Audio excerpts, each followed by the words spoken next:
I think the number one priority for engagement with China is just to stop for a moment and just set up a broad strategic framework that's clear to both sides for the future of the relationship.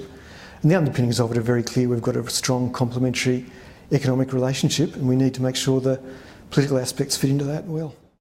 It does both. I mean, there's always a natural political instinct. You know, obviously China has its own domestic political interests, and they, through government influence, try and get policies that favour them. That happens in every country, and we're seeing some of that in China in various ways. But it doesn't mean that China is, you know, has all of a sudden decided it doesn't need foreign investors.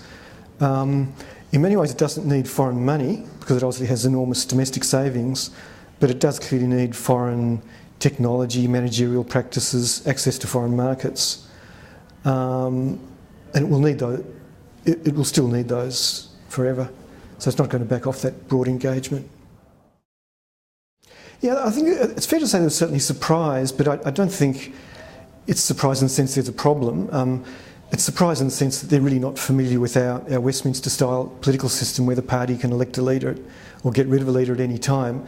So there's more surprise at the suddenness of it outside an election rather than anything else. But the broader relationship continues. It hasn't damaged the relationship in any way. Yeah, I think that the East Asian Economic Community is just one example of it clearly didn't have a receptive audience right across the East Asian region. So to the extent that's now off the agenda, it just makes it a bit easier to talk about some of the more pressing issues.